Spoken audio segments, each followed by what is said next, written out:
So this is an earth pressure balance machine. This is what we were using in the Kenny Hills, and we're trying to convince the ground nothing's changed, okay? But the ground still relaxes, and there is a slight amount of settlement that will go to the surface. But most countries are settling anyway. Singapore is settling, like Norby's been 25, I don't know where, but it's going down all the time. Now when you come to the karstic is different. I don't know what is taught in geography in schools in Malaysia, but you know, the karstic is like a marble that is attacked by the groundwater, and you get these voids, and it's a limestone, and it is attacked by the groundwater and forms big caves. Batu caves is karstic limestone.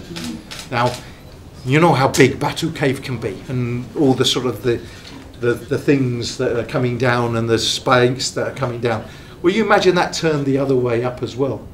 So we would like to see sort of grounds flat, but when it comes to the karstic, you can get it dropping suddenly and coming back again, or you can get caves, and some of those caves are filled with water, and some of those caves are filled with slurry and muck and stuff like that. So you have to use a different type of machine now.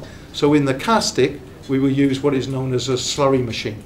So it's a similar type of machine, but instead of then putting ground in the head, we pump in what is known as bentonite. And bentonite is a clay, and it's a clay which is a sort of got thixotropic properties, and they are like jelly type properties. So when it's mixed up and it's still, it forms like a jelly. But when you mix it up, it's a fluid, it's like a liquid. And you can just pour it out of a cup. But if you let it set, I could pick the cup up and go like that, and it would come out as a big lump. So it's got these sort of jelly type properties, and you put them in these. But as soon as you turn up the machine, it's liquid. But when you stop the machine, it sort of forms this block. So it's convincing the ground again, nothing's happened, nothing's changed. Now our problem is, in the karstic, we've got these voids. We've got fissures, and you know, when they were doing SMART, it was a big machine. It's a 30. This is maybe a 6 meter diameter. 30. You imagine something twice this for SMART. When they were hitting these voids can go 400 meters, 500 meters, you know? And then they get connected, and suddenly you don't get the settlement here. You get the settlement 500 meters away, because that's the way they're connected. So we're going to deal with those separately in a different way as well.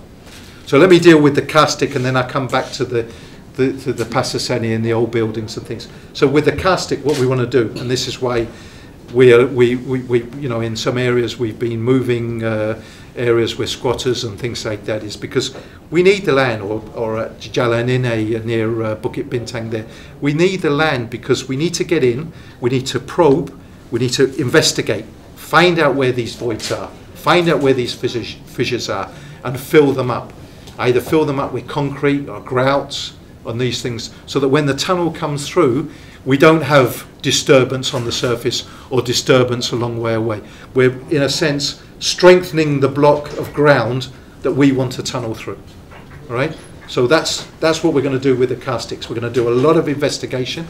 We're going to do a lot of grouting, and to find out where these voids and things like that are. Now, luckily for us, most of the karstic, there isn't actually any major buildings in the way, because either they've been demolished as it goes into the Cochrane area. There's a big wasteland there. That's where it is, and going on to Maluri.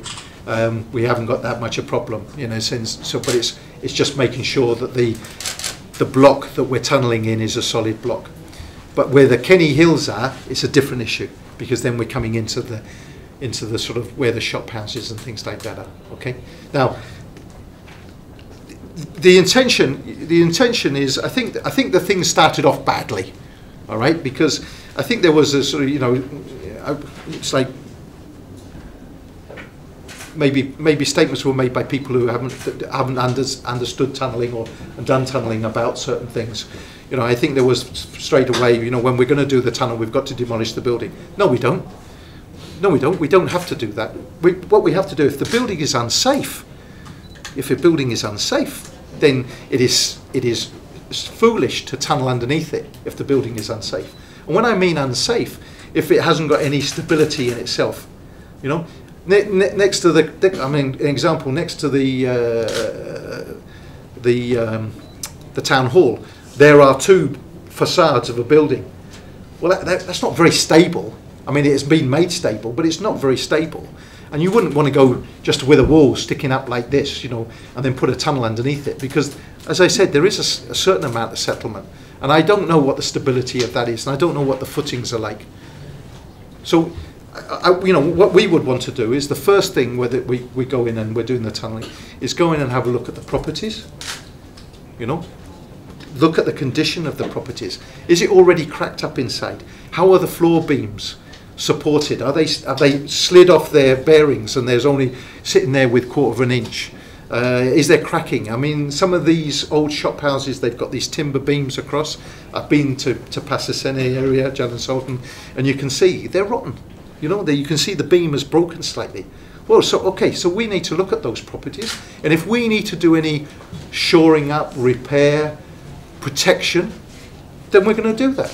And one of the things we've said is that we will want to go in, and if we want to put in some frames, and if maybe inside we might have to put some frames to try and keep the shape, because they're old brickwork and the brickwork is quite flexible. And as I said, brickwork is quite flexible. It can move, but if it's not got anything to support it, you know, as like a cage, it's just a single wall, then guess what? It might come down. And I don't want that to happen. So what we're saying to people, when we're tunnelling through, what we'd like you to do, vacate, because I don't want to put props in your way and put a scaffold frame inside your building, and then, you know, you come in and you have to climb over scaffolding and all these sort of things. So, and if you're a restaurant, how can you trade, or a shop? So we'll vacate you, move you out. We'll pay for you moving out. You know, you're not going to lose out on anything. We make sure the building is stable, is safe. We will do our tunnelling underneath. We will repair whatever damage is done by us, and we will put you back in. How about if the old building can't support, then just build? No, if the building can't support, we will know that before we tunnel, and we will talk to the owner about what we're going to do. Really, I mean, we have to look at that. But you know, what I've seen so far, I mean, there's one or two that you have to look at and say, you know, we want to go in and maybe we have to do some work on it, you know. I mean, you know, as I say, coming representing Singapore's attitude would be, if your building is unsafe and I'm tunnelling underneath it, before I tunnel, you repair it. You repair it, not me. You repair it, because you're making my life difficult. Now we're not telling guys to do that. We will look at that. I want to get in. I want to get in and look at some of those properties. An example is really, at the end of the day, if this is a property and my tunnel is coming here directly underneath, this property shouldn't have any problem, because the settlement is going to be this. The properties that might have a problem are the ones over here, because the settlement trough is different. But the ones that we're going directly under, not an issue.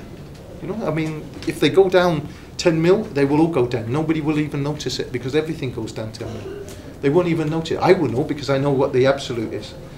But these guys won't know. But what I want to do is make sure I keep the shape, don't allow any unnecessary movements. So I want to do, that's why we're looking to get in and asking these guys to vacate. That's the only reason. That is the only reason. We just want to make it clear this. So I don't want to have to rush in at the end of the day. I've got to prop it up because the tunnel's, you know. So hey, give us a chance before. We said 6 months. And the reason is, one machine goes, and then the next machine comes a certain distance after it, and then it has to come through. Now what we will do is we will try and reduce that period of time as much as we possibly can. And my CEO has made a promise, we will not upset people over the Chinese New Year. We know they say, die, you know, but yes, we'll you know, we're sensitive. I think that's the thing. I mean, people are thinking that we're, you know, gun-ho. I've talked before to other people, you know, I'm not a risk taker. I've never been a risk taker.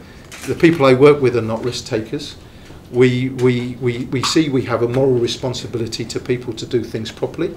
I'm not looking to impose myself on the people in Chinatown or anywhere. It doesn't matter whether it's Chinatown.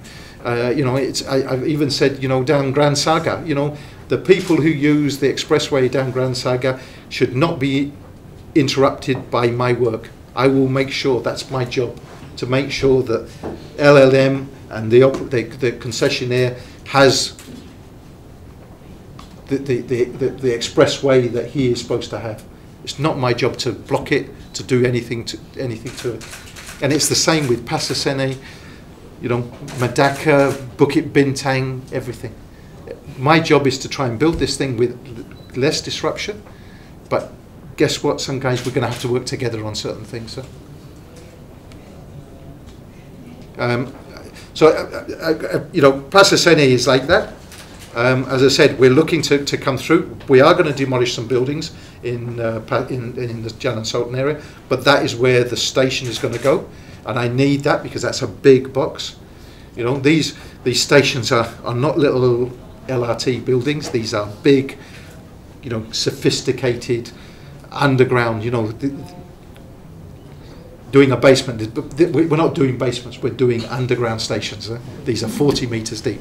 We see our drawings against somebody who's done a basement, and then we see ours, and we're down here somewhere. And these guys are down here, you know. Where a basement is easy, an underground station is not easy. My job is to make sure that I dig that hole, but my walls don't impact on the people either side. You know. I think that's a big hole we're going to build at Pasasene. The tunnelling, I don't think there's going to be any problems there with the tunnelling, personally. And as I said, we're going to come through, we're going underneath some of the properties, and we're actually looking for a deal with these guys in the sense of we won't impact on you. We want to move you out so we can do any shoring we need to do. We're going to do a good condition survey of their property. So if there's any damage that we've done, that we will repair it. The problem I have sometimes is the property is already in a bad state. I come through and extend the crack maybe a quarter of an inch. I can't just repair my quarter of an inch. I've got to repair the cracker. So at the end of the day, these guys will get a better deal out of it, really. You know, I mean, the crack is three inches, and I'm going to have to repair the whole crack, aren't I?